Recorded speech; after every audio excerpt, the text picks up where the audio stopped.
ले जी, पीआईए का एक और मुलाजिम कनाडा जाकर गायब हो गया। इसका नाम क्या था और असल में हुआ क्या है, मैं जल्दी से आपको बता देता हूँ। ये जनाब फ़्लाइट लाहौर से टोरंटो के लिए गई थी 16 नवंबर को, और इस फ़्लाइट अटेंडेंट का नाम है आसिफ नजम। 19 तारीख को यानी कि 19 नवंबर को इस फ़्लाइट ने वापस टोरंटो से लाहौर आना था, लेकिन इस बंदे ने अपने जो दीगर स्टाफ मेंबर्स हैं उनसे रब्ता नहीं किया। उन्होंने इसको कॉल भी की, तो आखिरी कॉल में इसने ये कहा कि मेरी तबीयत ख़राब है और मैं मेडिसिन वगैरह लेने लेने जा रहा हूँ।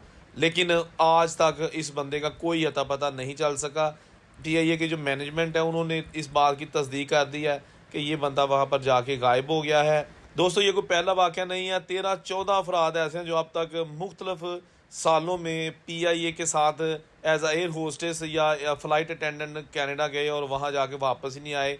उसमें शादीशुदा ख़वातीन भी शामिल थी, शादीशुदा मर्द, बैचलर भी शामिल थे। इस हवाले से पीआईए स्पोक्स पर्सन का कहना है कि इनके खिलाफ कार्रवाई की जाएगी, लेकिन मेरा नहीं ख्याल कि कार्रवाई कोई होगी, क्योंकि गायब होने वाले इन अफराद ने वहाँ पर असाइलम किए हैं, और जब कोई किसी दूसरे मुल्क में जाके असाइलम करता है तो क्या कार्रवाई उसके खिलाफ हो सकती है। अब देखते हैं कि ये सिलसिला कब तक जारी रहता है और कहाँ जाके रुकता है।